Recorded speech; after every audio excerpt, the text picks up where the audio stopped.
Hello, everyone, and welcome to a very special episode of The Magic Hour. I'm your host, MagicLeb, a.k.a. MagicLeb. Today, I would like to start by naming the title of a Michael Jackson song, This Is It. The day has finally arrived, and I managed to snag me the ringleader of the comedy cartel. My guest today has built his career on saying things we all think, but do not say out loud, especially when the wooden spoon is within reach. Yeah. He has sold out shows across the globe, united entire cultures together through comedy, and I'm sure he started a few arguments between parents and their children. Please welcome Mr. Joe Avati. Thank you very much, mate. Thank you for having me. Can I give myself a round of applause? It's funny that you bring out the wooden spoon because I was talking about it the other night, and you're going to be in the show. You're coming to the show, I think. You'll see it. It's funny how some people see the wooden spoon and one person thinks one thing and one person thinks another. I was just recalling times in the past where my Aussie mates would come over and you know, you have to be on your best behaviour. And I was playing up one day. My mum pulls out the wooden spoon and, of course, I freeze. I was like, but my Aussie mate goes, oh, is your mum cooking sauce? I'm like, dude, no. It's completely different. My mother used anything she could grab her hands on that was as close to her as possible. Yeah. Wooden spoon would be the number one tool. Yeah. Shoes, slippers is another one. Yeah, the slippers, When you try to run away, they're going to get you with the slippers. Have you got Asian friends? They'll throw salt in your face, mate. They'll throw sugar, whatever they can. You know, they're really good at it. Yeah? No. I had a few Asian friends. They were always so polite to take off their shoes when they walked into my They're very, very respectful. They are. Very respectful. Yeah. Now, thanks for being on my podcast. I had to do the Godfather thing with you because you're Italian, Mr. Paisan. Now, you commented on a video that I did with George Campaniaris after one of his shows, and you said, that's the Greek Rodney Rude. Thinking that you were Greek, but you're not. No, I'm living. I didn't mean to offend you. No. After doing research on the man, I take that as quite the compliment. Yeah. No, because you just reminded me of a younger Rodney Rude. You know, that's fine. Because but the thing is, I was so. I didn't mean it because you were rude. Just the way you looked. I know. Yeah. I knew it had nothing to do with the characteristics. Yeah. Right? Because I was Rodney Rude. What does that name sound familiar? I've heard it before. Yeah. You know, and when I looked him up, I go, oh, okay. Well, it was an icon. You know, I mean, he was one of probably the first stand-up artists in Australia. Yeah. Yeah, no, he's been doing it for a long time. Oh, yeah. He's in his old age. He's retired now. Yeah. You know. He was at my show not long ago, actually, because one of his daughters married an Italian guy, and now his grandchildren are an age where they're fans of mine. Okay. So I was doing a show down in Wollongong. He lives not far from Wollongong in New South Wales, and so he came to the show and surprised me. Great guy. Oh, no, lovely fantastic. Rodney Keft, his real name is. Rodney Keft, yeah. Well, he's got 12 albums and 5 videos. Oh, yeah. So I'm sure. And $70 million probably. Wow. Sorry, Rodney, I don't know. You might have more. Okay, this was just my own paranoia because last night, the reason why I got up and left is, I need to tell you this. Because I knew you were coming, last night I was having nightmares how so many things could go wrong, that the microphone's going to explode. Hey, dude, just calm down. It's just me. I'm just a normal bloke. You know, I'm a normal guy who's got a weird job. That's the only way, you know. It's a job that... If I was an accountant, you'd be like, oh, accountant, and that was it. That's the end of the conversation. Yep. No. We are professional. Now, you are going to be performing in the States in May, June, and July. Yes. That's going to be one hell of a tour. Yeah. Now, having been raised in Australia... When you walk on stage in the US versus when you walk on stage here in Australia, what's the first thing that you feel that is different? They expect more. They do? Yeah. But they're all excited too because we've been doing this kind of comedy for a very, very long time in Australia. Mm-hmm. They're only, whilst, you know, they've got a very sophisticated and long life of comedy, through sitcoms and stand-up and so on. And they've got obviously big names, you know, with the George Carlins and the Bill Cosbys and Richard Pryor and so on, right? So these are all comedy legends. Whilst they own, you know, the majority of the comedy legends in the world, the ethnic comedy is only new in America, right? Whereas we are probably a lot more experienced and we've had a lot more of that kind of comedy. I've been going to North America since 2001. So Definitely. Look, I'm at an age now where I'm just going to say what I'm going to say. I pioneered that in North America, because now then you're going to get, people go, I'd never heard of you before. It's Sebastian Maniscalco, blah, blah, blah, blah, blah. There's all these people doing it now. Mm. Show me who was doing it in 2001. Exactly. Yeah. No one. I'm sure from watching people who start things, inspire others to do it from their point of view, and to reach out to their generation. Yeah. So I've been doing shows in America since 20 years. I'm not new to America. It's not my first time, but because of social media, there's a lot of people who've never seen me before, and they're excited. So whilst they're a tougher audience, like as in you can't just give them anything. Yeah. They're also very appreciative of the fact that you do it because they've never seen it before. Yeah, that's great. So it's something new. Yeah, so the show that I do in America is about 15 years old. So they don't want to see what I do here in Australia. No, don't do your new stuff. Okay. Do your old stuff. Oh, wow. So, because your comedy is rooted in Italian family culture. That's right, yeah. So do Americans get it right away? Like, do you feel like you're translating yourself a bit more over there? Like, because of the New York stereotype, maybe the Italian stereotype in the States?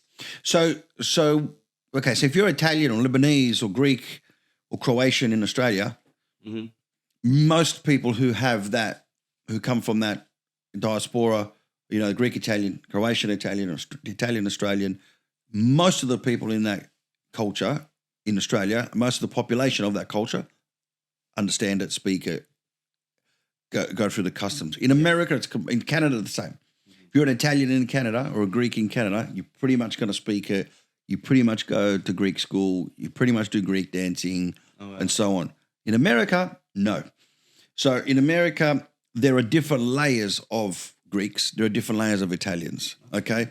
So you're not appealing to the mass.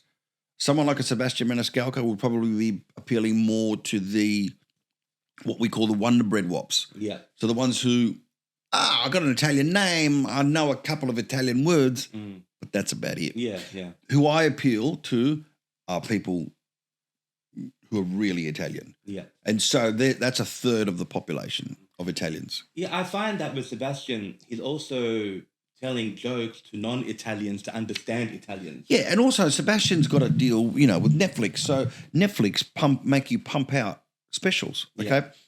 And so where he was very Italian when he started off, now he's really moved away from a lot of that because, he's forced to come out with specials all the time. Yeah. And that means you don't have enough time to, look, before I put out a special, it's 2 years. So this is 2 years of material that I've been honing and changing and getting better. Yeah. Netflix doesn't allow you to do that. Oh, wow. Under strict conditions. They want you to pump them out, right? Yeah. So you haven't been given the proper time to produce great specials. So his earlier stuff was a lot funnier. Yeah. No, I agree. Yeah. I agree. I very funny. I still laugh at his stuff. Oh, he's great. He's fantastic performer. Again, with a lot of comedians, the earlier stuff is always better than their I like to think it's the other way around. I'm striving to be the other way around. Yeah, no, of course. You know what I mean? I think that's what we all want. Yeah. Because we are part of the Adelaide community, a comedy community. Right. And we do stand up from time to time. Yeah. We get invited to be lineups. And we always try to want to outdo ourselves right. from our previous performance. I think we all strive to do that. Yeah. Now, do Italians share the same stereotypes? Do Italian Americans share the same stereotypes as Italian Australians? Like, if they got together for a chat, would they be able to get along, or would it be like, forget about it? No, but they argue about things that we just don't, like gravy or sauce. No, dude, it's sauce. It's only been sauce. It'll only ever be sauce. Yeah, they do call that Then sauce. they've got the whole mafia thing. So we're okay with it. Yeah. But there's a lot of Italian Americans who actually protest against shows like The Sopranos. Oh, really? But yes, because, Americans are very different. Like, there's the stereotype with Asians and being bad drivers or Asians and gambling. Yeah. Okay, so does that mean every Asian is a bad driver? No. Does that mean every Asian's a gambler? No. But in America, for the standard American, you're Italian, you're a mobster. Yeah. And so they really got sick of it. They really got upset with that stereotype. So when they see movies, when they see TV shows portraying Italians as mobsters, they really hate it. Wow. So they've got a different level that we just don't have in terms of stereotypes. Yeah, they're proud of it. Yeah, with Sopranos or The Godfather or whatever. They like that but they have really big stereotypes over there, you know. But they also cause it themselves because everyone's loud and Italian, you know, like, and the Italians in Italy don't like it. Yeah. You know, and we feel it because we do gags, and the amount of times that I get abuse online saying we're sick and tired of you Italo-Americans. Dude, I'm an Italian Australian. I'm not, you know. Yeah. It's a different Italians. Yeah, of course. You know? Yeah. They love it though. There's Italians over there that really embrace it. That's cool. Now, Joe, I did a little research on you because I didn't know much about you. Yeah. So I'm going to summarize this before I ask you questions about what I'm about to summarize. And after I'm done with the summary, you can tell me how much of this I got right or how much of this I got wrong. Okay. Now, you have an honors degree in food science. Yeah. Do you want me to do tick or not? After you can. You can go bing if you like or whatever. Bing. Yep. You invented a flavor for a Magnum ice cream. Bing. You were a quiet child, didn't talk much. Bing. You love AFL. I like it. Okay. Yeah. Somebody said you love. Your grandparents on your mother's side were very funny people. Yep. Bing. You love reading books but hate watching movies. Bing. You were in a band but can't sing. Bing. Bing, bing, bing, bing. More often than not, during big tours, you take naps under tables or chairs. Bing. Bing, bing, and that's still binging. Yeah. You know, a lot of people, what do you do before a show? You nervous? Dude, I'm sleeping under the table. Okay. You love George Michael, and that's the reason you got into show business. Bing. Began performing stand-up in 95. Bing. And you went viral before the era of social media by uploading your stand-up routines to Napster, which gave you a cult following in Canada and the UK before you even toured there. Yeah, absolutely. Bing, bing, bing, bing. And you headlined the Comedy Cartel. Comedy Cartel, yeah, great show. It was good. So good to work with everyone in that cast. They're all great. I managed to get George and Joe. Oh, yeah. I need to get Sasha, Tahir, and Ting. Ting, yeah. So I need to get myself an STT. Well, for them to be on this show. Lucky there wasn't anyone starting with a name starting with D. Yeah. Otherwise, you would have to get your STD, buddy. Yep. You don't want that. You are the son of a banquet hall owner? Oh, yeah. My dad did many things that's one of the things that he did. Okay. Yeah. Now, before comedy, you were a food scientist. Yes. And you had an honors degree in food science. What flavor of Magnum ice cream did you create? I worked on the honey nougat Magnum, Magnet itself. Yeah. Magnum wasn't the only thing I worked on. I worked on with a lot of children's products.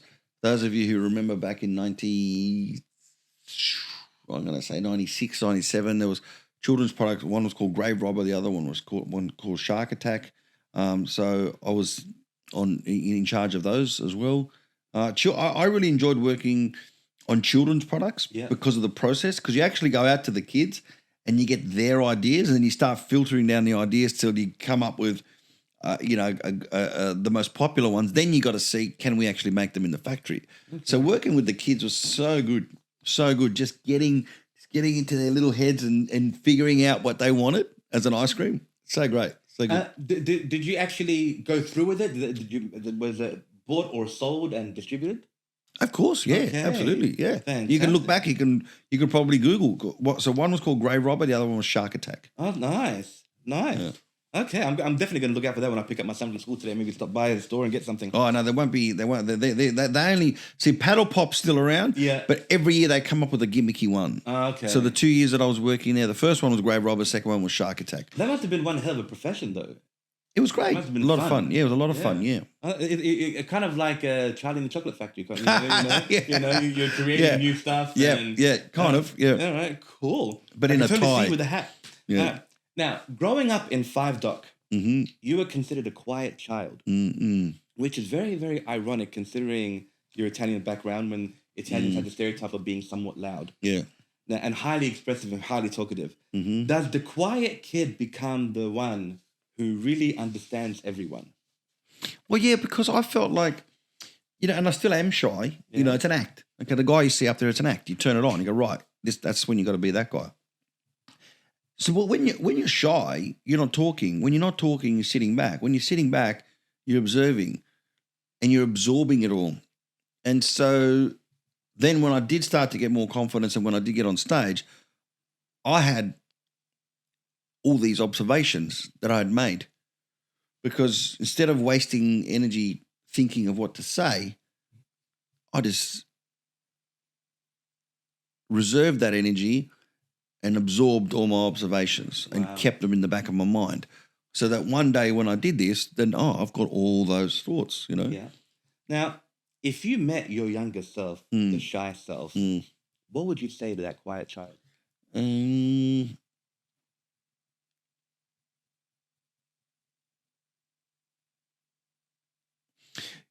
Nothing, because the fact that I was that shy child is probably what made me do what I do today. Had I not been that kid, I would have been doing something else, because I needed to come in with all those observations. Had I not had those observations, and very, very specific observations, the comedy wouldn't have been taken as it was, because one of the aspects of as to why the show was very successful is because everyone lived the things that I talked about, but no one spoke about them in that detail. Yeah. And that's what really catapulted me, into the minds of all the ethnic or immigrant people. That edge. Yeah. Because, geez, this guy, we all talk about it. Because so many people would come and say, you just basically do what our cousins do around the table, but you dressed it up, packaged it up, and put it out on stage. And there's no way I would have been able to do that had I been a smart-ass kid and, kept on bantering with people and talking rather than being shy. Okay. So I'm not saying anything to that kid. I'm giving him a pat on the back going, they say sometimes doing nothing is probably the best thing of all. Yeah. Just to let things slide. But of course, that was just a hypothetical question. Now, Joe, your comedy often draws from your Italian-Australian upbringing. Mm-hmm. What did humor mean to you in your household growing up? And was it a way to connect, or was it a way more to cope? Oh, it's definitely to cope. There was no humor in my house. There Really? wasn't. They were serious. They're serious Sorry people. about that. No Yeah, worries. I really want to get One of my dad's brothers was joking. He still is a bit of a joker. My dad's funny in his own way. My mum is quirky in her own way, but it was never. There was no jokes told at the table. There was never anything like that. It was probably like, we'd go and visit some relative and, my mum will go, don't look at Signora's bung eye, And then when you get there, you go, gee, which one's bung? They're both bung. So we'd get in the car and I'd probably say, Mum, which one was bung? Which was the bung eye? She had both two eyes that were like that kind of stuff maybe, but no one... My dad wasn't a joker. No. My dad had two speeds, serious or angry, and that was it. Like every other person's dad, there was no one mucking around. No. That wasn't a thing for us. So it was probably joking was coping, and when I say coping, not because it was bad things going on, it was just going, I wonder if, we go, you're very Australian during the week at school, but then you come home and you do the ethnic thing, you do the visits and you make the sauce and you make the salami and, you got to go to church and, family gatherings and loud occasions. And you kind of think to yourself, does this happen with other cultures? Does this happen with the Aussies? And so many people would come to the show and say, or write to me and go, I thought my family was the only nutty family. It's not you. It's not just me. It's all of us. When I was a kid, I was invited to a white Australian's home for the first time ever. I was probably like 7 years old. He didn't live too far away from us. And, and when we got to his house, his mother was yelling at him, saying, go clean your room. And he was like, Mum, go yourself. And I was 7 years old. I said, you would have been petrified, yeah.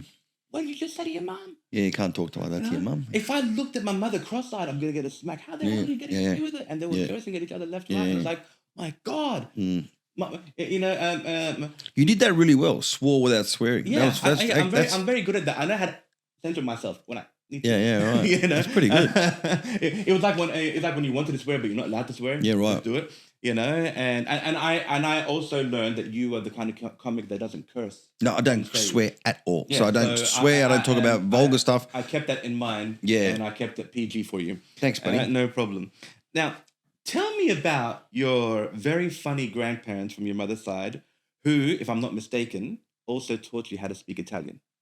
So no, that was my dad's side because they arrived in Australia in 1973 and I was born in 1974. So I really learned to speak Italian before I spoke English because I had to, because no one spoke English. Whereas on my mum's side, they did speak English. So it was my dad's parents where I learned. Oh, okay. Yeah. Although we did speak to my grandparents on my mum's side in Italian. Yeah. Okay. Yeah. Now, were you one of those kids that felt that you were closer or had a deeper connection with your grandparents as you did to your own parents? Yeah, definitely, because we spent a lot of time with them. We lived with my grandparents as well. My grandfather would drive me to school, smoking in the car, with that little triangular window where he'd ash from here and it'd come out and then come back in and smack you in the face, So definitely. I mean, it was a very, they had just arrived, okay? So you got to understand that all my dad's brothers and sisters and extended family arrived in Australia. So, and I was born 9 months later. So I grew up in the arms of all these people who didn't speak English, who were learning to speak English and adapting to the new country.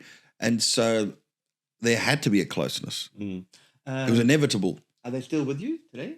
Yeah, my grandparents aren't here anymore. Oh, okay. But they all had long and healthy lives. Okay. Yeah. Were they around long enough to see you become the success? Oh yeah, 100%. They came to Canada with me. Yeah, they knew. Okay. Yeah, so that's great. That's a wonderful thing. That was a wonderful thing. It's probably the highlight of my career. Doesn't matter what I do. Is that in 2002 trip to Canada with all my grandparents, where we flew them all over there and they saw what I did. Store signings, 500 people lining up. They're on the news, they're on the radio, on TV, in the newspapers, civic reception by the Mayor of Toronto. Australian Consulate General gave them an official welcome to the city. It was a fantastic. And we got it all on film. So one day when my kids are old enough to be able to look back and go and have a look, they go, this is no, and this is what they look like. Your great-grandparents. Yeah. Okay, that's so sweet. Now, what a nice guy. Yeah. What a nice guy. What was the name? I love this guy. He hasn't had a laugh at all. No. He's keeping it in. I'm keeping it in because I'm not meant to be. He's keeping it in. For now that Joe let the cat out the bag, David Petch is behind the video camera right now, being my assistant. No, that's gonna stay. That's funny, mate. That's gonna stay. That's gonna stay. People can laugh, buddy. Because what normally happens, Joe, I don't have an assistant mainly. Right? So every 25 minutes I have to pause the conversation because my camera only records every 30 minutes. And right. So I have to get up every 25 minutes and stop and come and edit. So people can't don't tell the difference. Yeah, right. The editing. Okay. So, but because you're here, I didn't want to do that with you. So I got good old days. Used to, I remember in high school, early 2000s, people used to hand over cassettes. Joe's comedy on cassettes. That's spread out on cassettes, mate. That's how long I've been doing it. It wasn't actually. Yeah. I miss cassette tapes. I'm cassette famous, mate. I love cassette tapes. Love it. Okay, speaking of cassettes. Yeah. What was the name of your band and what part did you play? So I played keyboards. I can't remember the name of the band, actually. Oh, yeah? It was that long ago? Yeah. Yeah? It was that long ago. I can't remember the name of the band. That's a good question. What the hell were we called? No idea. The Paisans. Nah. Wow. Okay. Well, it's probably going to hit you at 3 o'clock in the morning. You're going to remember back there. Normally my memory's pretty good. What the hell? If it comes to you during the podcast, bring it up. Yeah. Now, George Caprianos was the one that told me that you couldn't sing. Is he right about that? Did he? George. I hate to rat you out, George, but I just needed to bring it up. George. No. Did he do this? He goes, and no, I can't sing.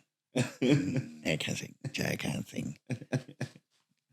Because George has got musical ability. George is a fantastic, he's a fantastic guitar voice. player, good singer. George is an overall great entertainer. Fantastic. Singer, actor, comedian, throws himself on the floor, great writer, puts a lot of effort into what he does. He inspired me to do something. MC. Yeah, he inspired me to do something that I'll tell you briefly after this because it's in the secret mode right now, but I'll tell you about it later. Mm-hmm. Now, I want to test your true love for George Michael because I was told that you really, really are a big fan. Yeah, June 25th, 1963. Okay, that's his birthday? Mm-hmm. Okay, good. Two sisters, one older, one younger. Yeah, okay. I'm going to name some comparisons. Died 25th of December, 2016. Tragic. Yeah. I'm going to make some comparisons, and you tell me George Michael or whoever I say that's comparing to him. George Michael or the other guy from Wham? Nah, George Michael. Okay. Even he'll tell you. Even Andrew Ridgely will tell you.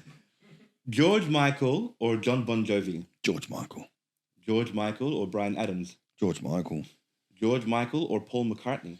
Paul McCartney. But, that's because... So Paul McCartney is the last living legend of our time. Once he goes, there's no legend. So underneath him, you got Rolling Stones, you got Elton John, Tom Jones, Lionel Richie, those kind of thing.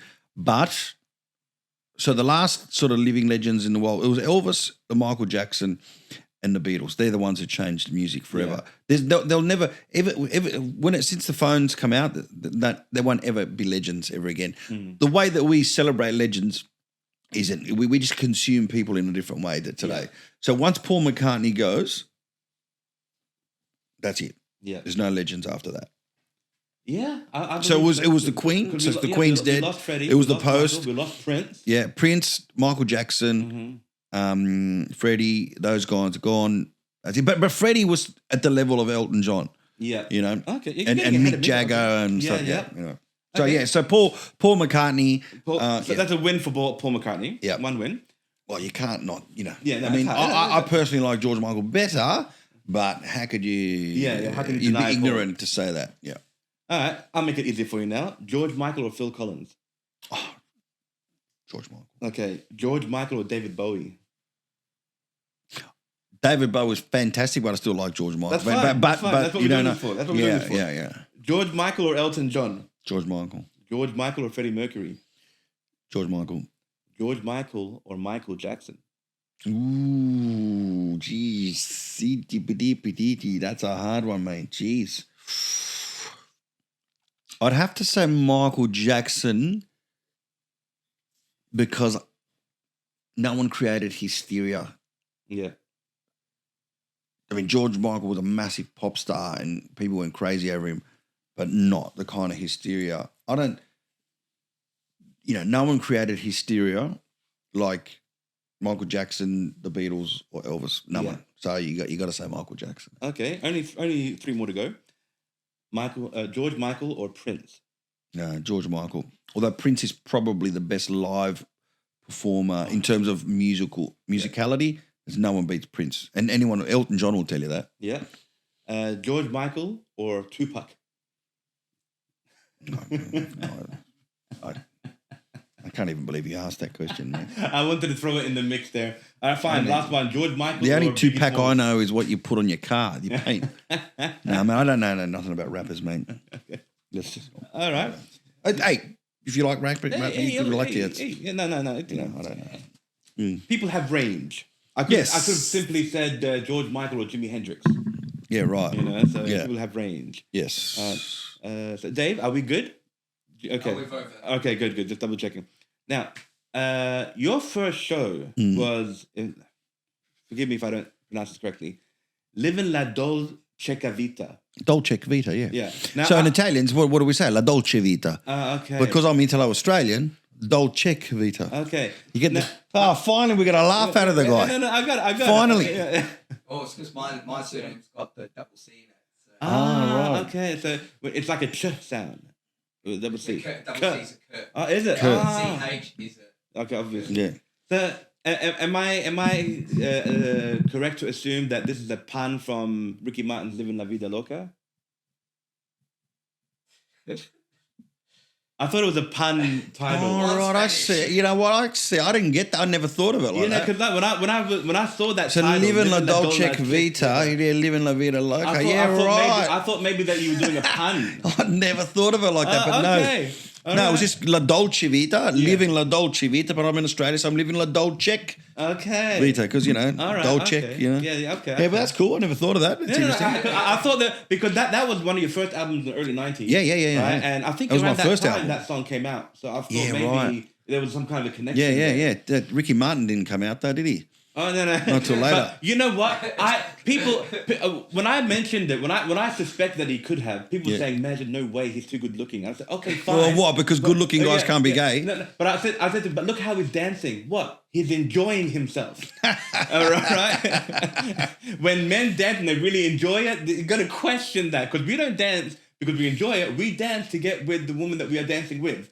Yeah, right. You know, when you're dancing and you're enjoying it, that's you're interesting. Gonna question that. Okay. You know, and like in Seinfeld, there's nothing wrong with that. Not that there's anything wrong with it. There's anything wrong with it. Yeah. Now, fame came relatively quickly for you. Yeah. After your material spread online. Yeah. How did that sudden exposure change your understanding of success? So now I look back and my fame has come in waves. So in Australia, it shot up. Then it shot up in America and Canada.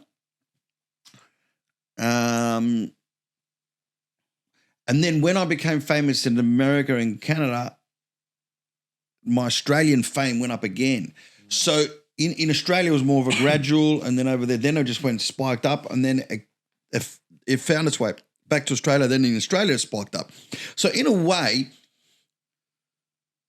it was a fame, but it was a fame firstly with Italians, then Italians overseas, and then more Italians here, then more overseas, and then it started. So it's been a gradual increase. So gradual fame builds characters. Sudden fame builds ego. Okay. Yeah. Because I had some. Yeah, okay. I don't want to talk about them. No, some people I know who became really famous really quickly, and they're just wankers. Yeah. Like you become. You can just see it online. They just become. Yeah. I don't want to use the word sellout. Calm down. I don't want to use the word sellout, but it with some artists who get that kind of success. Yeah. I don't think it's very uncommon that they feel like they're too big for their bridges. You know, they feel like you can just see, you can feel it. The you know attitude. What I mean? Hey, I lived that life for a little bit, where I'd walk around with glasses on, like. Yeah, but come on, dude. Yeah, but like, would you still stop for a fan that said hello? Of course, mate. You see? Of course. See, now, you can't perform to an empty room, buddy. Yeah, of course. Yeah. I do meet and greets every single show. It doesn't matter if it's 3,000, 5,000, 300 people. Wow. I will see and I will stay to the last person who wants anything signed or of a photo. Wow. Okay? Not only is that very admirable and noble of you because you respect that profession, you respect your fans, but must be exhausting at times. That's the most exhausting part. Yeah. Because I'm actually shy. So meeting and people, so it's a transaction. You pay money, you come and see me, I give you your hour and a half of comedy. Mm-hmm. Okay? You pay good money, I give you good comedy. Yeah. Right? That other bit at the end is what's exhausting for me, but I still do it because I like to go out and shake as many people's hands as I can. Of course, and everybody's out there to see you, and they all want the opportunity. Yeah, and I really respect comedians that do that. Yeah, and it's not a false. I know some people are like, oh my God, I can't believe humble person like me, this success is Don't BS people, mate. Yeah, of course. Success comes to people who work hard for it. Unfortunately, it also comes today in the era of the internet. Yeah. To people who steal from the internet. Mm-hmm. So when we were growing up, you couldn't steal gags from other people. Yeah. Because you would not get work. You could, we were doing the circuit, and word will quickly spread and you would not be offered any work. Today, it's a free-for-all, and there are people who've had this massive success based on not their own thing, on taking other people's ideas and blatantly taking other people's ideas. And it hasn't affected me in terms of ticket sales because my shows still sell out. But it has affected, it's diluted the expectation of what good comedy is. There's a lot of rubbish out there, and people go and see some of these shows and think that that's comedy. And it's awful.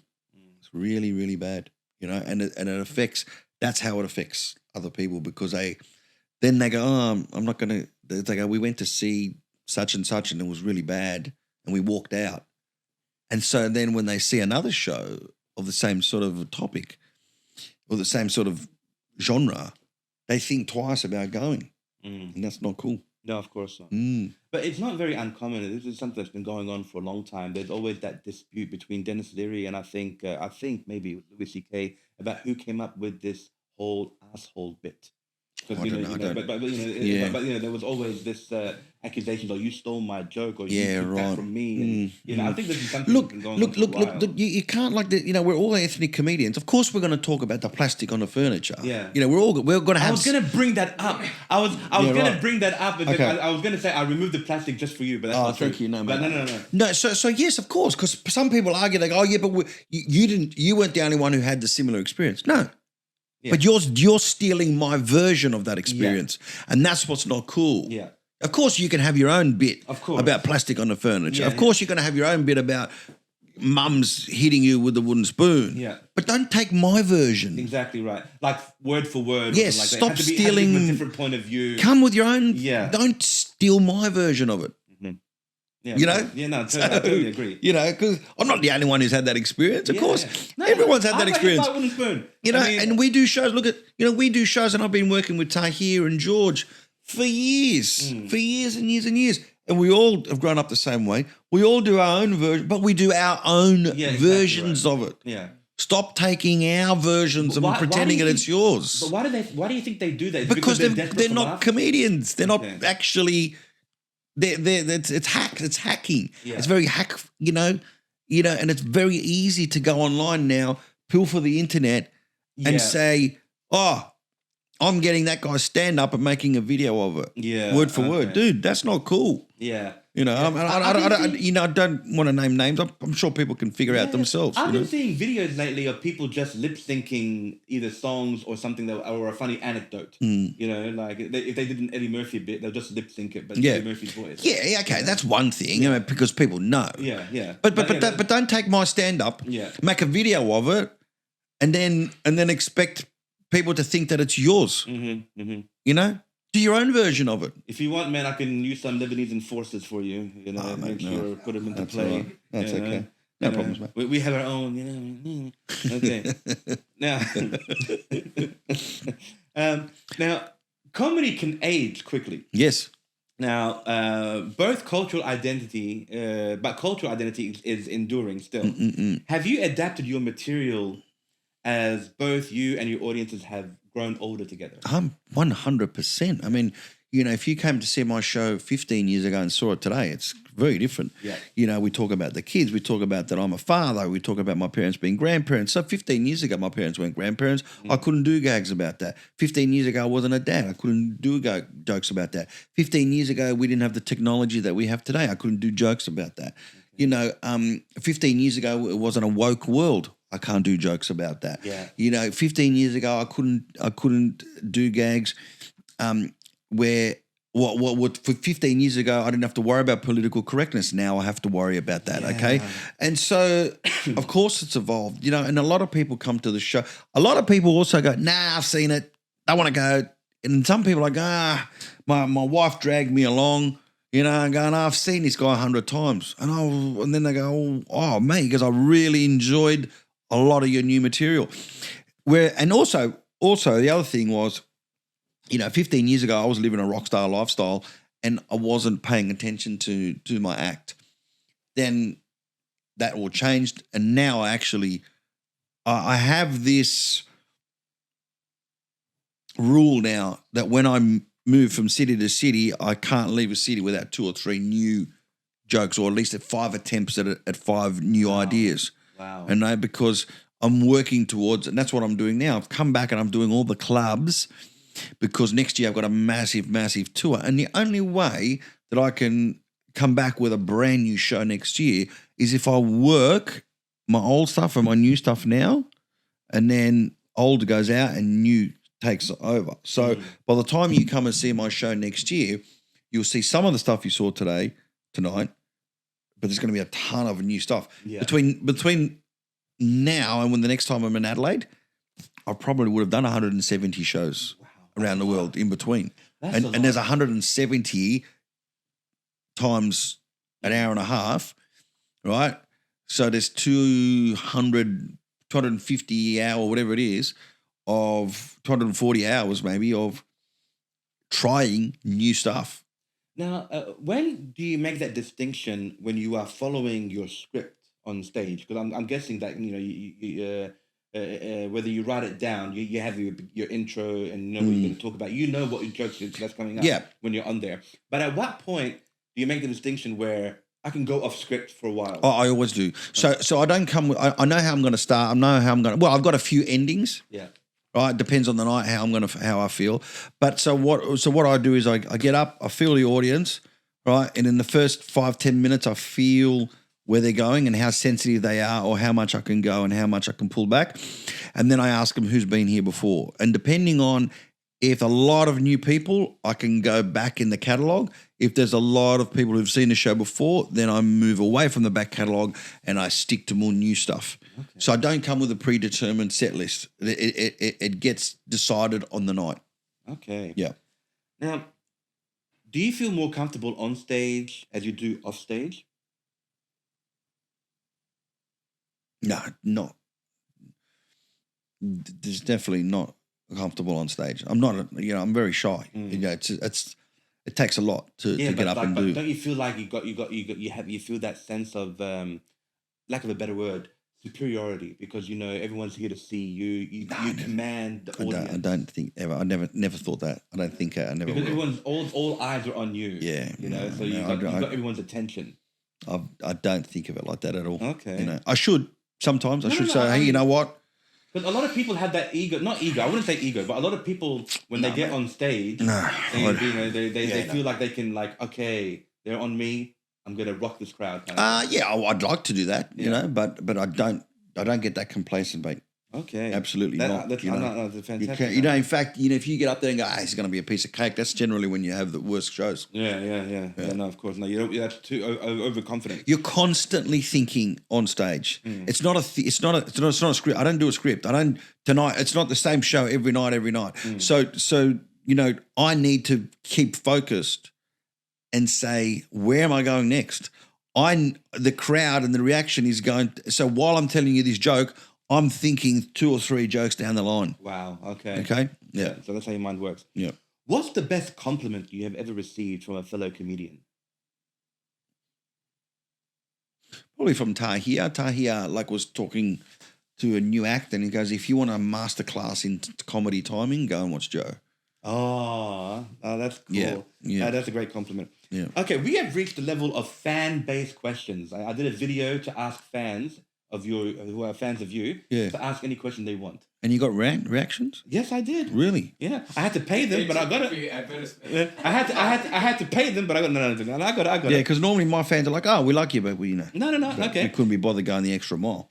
I don't have those fans that go the extra mile. No. I got fans that I went fans that I got one here that's very surprising for you, but that would be the third one. The first one's a simple question, but it's a question she wanted to ask by Nadia Bakus, whose Instagram handle is ChillTechnologyAU. Are you sure you're not Lebanese, Joe? Yeah, I know. I always get Lebanese. Yeah, first, because of the dark features and the lighter colour eyes. There you go, Nadia. Second question is from Bianca Maestre at Banky007. What was your favourite part of working with the Comedy Cartel? Oh, just camaraderie, like Tahir and I have been mates for 30 years. George has come, almost the same. We're a family, we've been touring together a long time. We've done many shows together.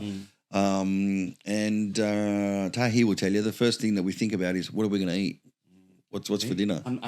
He's my next target. Yeah, Tahir is great. To say you are the next one. I'm going to get him. Tahir is great. Okay, cool. Maybe you can lean on him a little bit. Mate, no problem. Okay. Third one is from Rosetta.McCabe. Joe, do you remember your friend in high school, Vince, when his sister Rosetta had a baby called Fabian? You gave him a stuffed toy elephant. Well, that kid is now 35 this year and is infatuated with elephants. I just thought I'd let you know. And in fact, you and my brother would imitate your parents. Yeah, Vince. So Vince was the drummer in the band. Vince Papa, his name is. And he's now, Well, he was a couple of years ago. I haven't spoken to him for a couple of years, but Vince Pappa was the vice principal of the school that we actually met and went to school at. And yes. There you go, Rosetta. You asked me to ask that question, and I got it for you. Wow. Wow. I thought that would be interesting for you. I didn't remember that I gave him the stuffed elephant, but he's infatuated by elephants. Well, you started a fetish for him for elephants. Yeah, and I got elephants. I didn't give him, I don't know, Peppa Pig. The final fan-based question is from Agostino Caruso at Tino Stino. Hi, Joe. I love your stand-up. I'm Italian and also really want to pursue comedy. However, as I'm sure you know, not pursuing a non-traditional job is quite frowned upon in our community. Yeah. And my mum is very dismissive and negative towards my goals. Wondering if you have any advice. Yeah, sure. Well, they'd do what I did. I didn't say anything. So my dad said, get a degree and do whatever you want because I wanted to be a rock star, So I got 2.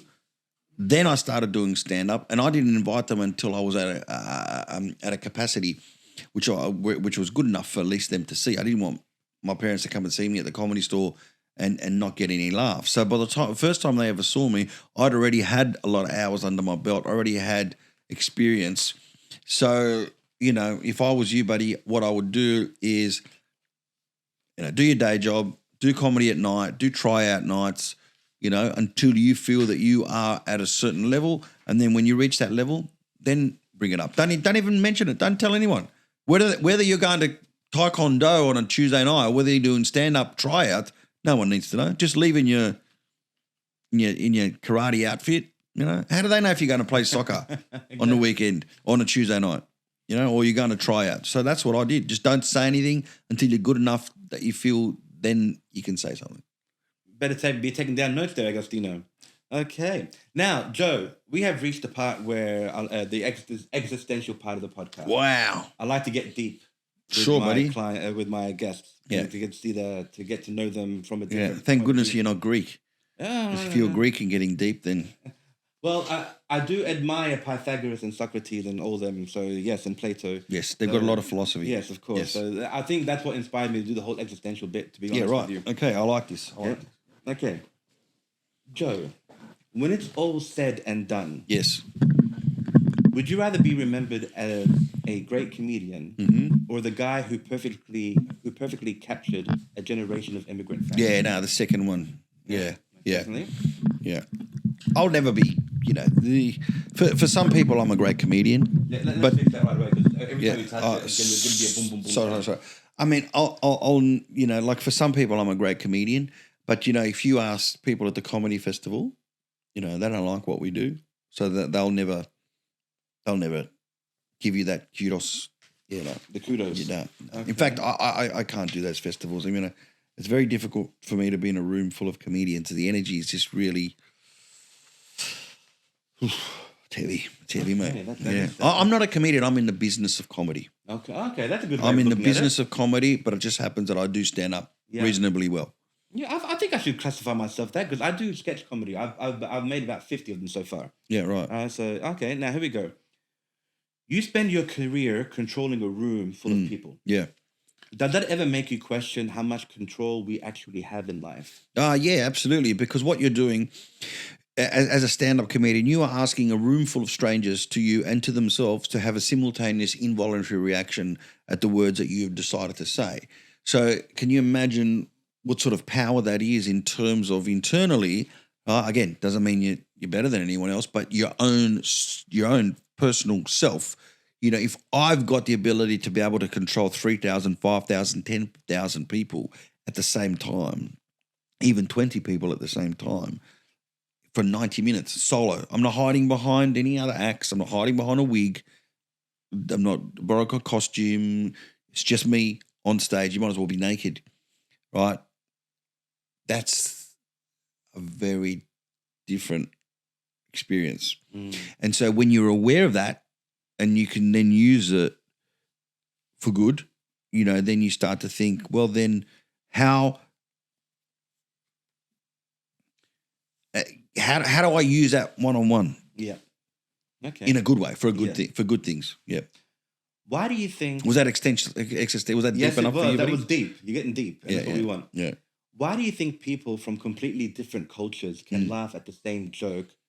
What is it we're all recognizing at that moment? So what we're recognizing is that we are all the children of a culture that's been displaced, right? So, in Italy, a lot of what I say is just not funny because a lot of what I got to do is you have to be displaced. You have to be moved out of the country that you were born and be the product of getting that person and bringing them into a different culture, a different language that they're not used to, and the comedy comes from that. Wow. Okay, and so, what was your question? I was getting that much into it. No. The question is like, why do they relate? Yeah, because it's not just Italians who've done that; it's the Greeks and the Lebanese and the Croatians and the Africans and the Asians and everyone else. Anyway, you pick somebody up from what they're used to and move them to a different culture, different language, they're going to all have a universal experience. And I just capture that universal experience. That's what I've been doing for the last 30 years. So, of course, people from different nationalities are going to relate. But now what I've been doing is I've been doing comedy that's got nothing to do with cultural differences, right? I do a lot of very heavy observational comedy, whether it be nostalgic, going back to the way we used to. You'll see it when you come and see the show. Looking forward to it. You'll see, the kind of comedy that I do that you don't actually have to have that experience anymore. Okay. You can just be, Anglo-Saxon off the shelf, come and nice. So it's like now for catered to everybody, like a wider range of audience. Although I do still go back to the ethnic because that's what people come to see. Yeah, of course. I intersperse it. You'll see. Yeah. As someone who was once quiet, do you value silence more now? 100%. So just because I cut you off there, I value silence? I value silence today more than I ever have in my life. Yeah. I don't need to complete the question because you basically. I stayed with a mate of mine recently in Perth, and he loves music. He's built this new house. He's got 60 speakers all over the house, and and he can control them. And he was downstairs in his office, and I was upstairs doing something. And I was like, sent him a message, mate. Do you mind just isolating the music from the lounge room where I'm at, because I just need silence. Okay. Yeah, I need silence. I need a lot of time on my own. I spend a lot of time on my own, and I've got no problem being on my own. One of my favourite things to do is to go to dinner on my own. Yep. Love it. It is so. I can't describe it. So good. I totally understand. Yeah. Sometimes people go, "Oh, we'll catch up." No, mate. I'll catch up with you later. I just want to go to dinner on my own. Yeah. It's your sanctuary. Oh, I love it. Yeah. Oh, and I feel that way too. I'm very much like that. And final question of the existential portion of the podcast. If life is one big set, do you feel like you're still building to your best material, or are you already performing it? No, I'm definitely building it. I think so. About 3 to 4 years ago, I got a blank piece of paper and go, right, I'm actually going to start writing shows. I never used to do that. I used to get old material, intersperse it with some new. Oh, that's new enough. I still gone doing old. Then I thought, nah. Now I'm stopping. I'm actually starting again. And I found that really exhilarating. The show won Best Comedy Show of the Year. Wow. So that was a nice little tick for me. And I thought, you know what, I'm actually enjoying it. I enjoy it now. I enjoy putting shows together now more than I ever did. Oh, fantastic. Yeah, so you know what? Depends when you saw the show. Last night I had someone come up and go, love the show, great stuff, but geez, I really loved your old stuff, because they were more the older Italian who wanted me to speak more in Italian. Yeah. Because they loved that stuff more. And it's fair enough. No, I mean, again, you can't please everybody. No, you can't. Go for the majority of the crowd. Well, that's great stuff. Now, I adopted a questionnaire from a man named James Lipton. If you recall who he is, he was an American writer / actor. Right. And he would always end his interviews with these 10 questions that he Sure. constructed. And I can never mention James Lipton without mentioning his favorite journalist, a Frenchman by the name of Bernard Pivot. Joe, what is your favorite word?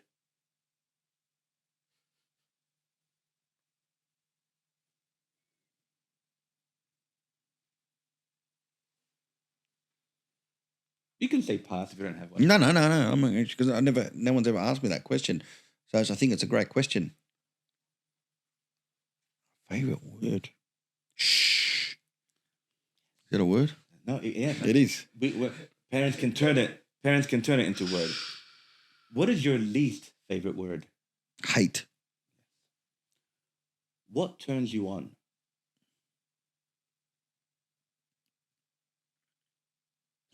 Real people. Yeah, real people. Yeah. What turns you off? Yeah, fake people. What is your favorite curse word? I know you don't curse, but what do you have? Oh no, I curse off stage. Okay, that's good to know. Jeez.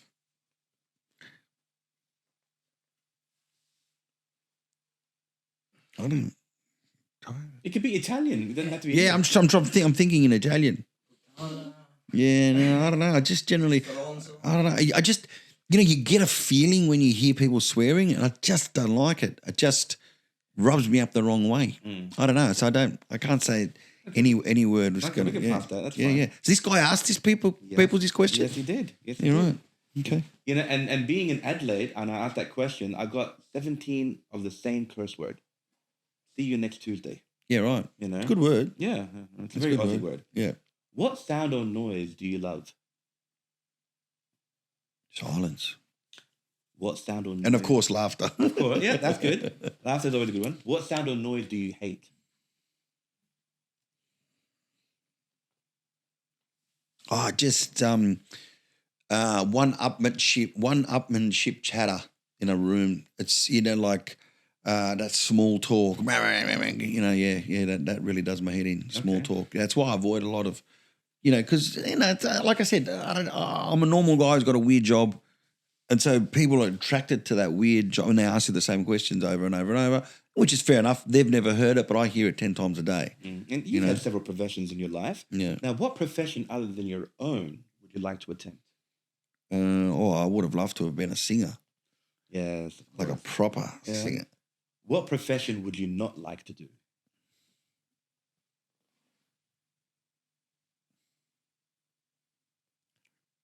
Yeah, bookwork.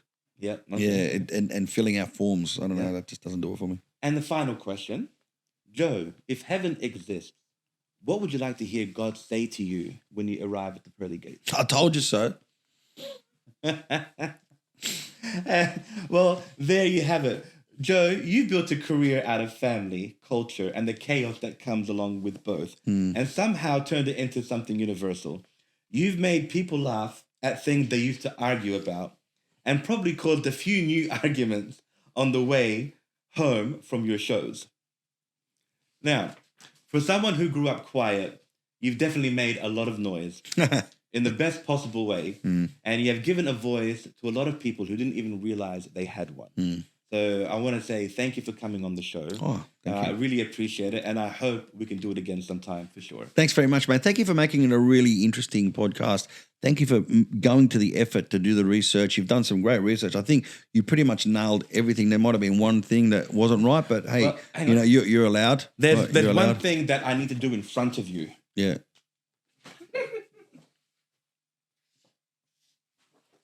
I got him. All right. Tahir, Sasha, and Ting, I am coming for you, and I know two of you are ignoring me. And Joe... Really? Oh, no. They're avoiding me. I wouldn't say ignoring me, avoiding me. And all Joe, right. Sorry, hold on. Yeah. I would like for you to have this commemorative Fame Film Agency mug. Oh, thank you very much, buddy. Thanks for being on the show. Oh, this is a mug. Yeah. Oh, thank you. I don't know if it's green or yellow. But it's yours. Thank you, buddy. Thank you, Joe. And thank you, everybody, for following this episode. Again, follow me on my Instagram at Fame Film Agency and click that subscribe button at Magic and Dairy. And if you're not already, follow Mr. Joe Avati. Yeah, follow me. Yeah. I need more followers. Hey. Yeah. All right. And until next time, everybody, thanks for joining us. I'm broke, bitch.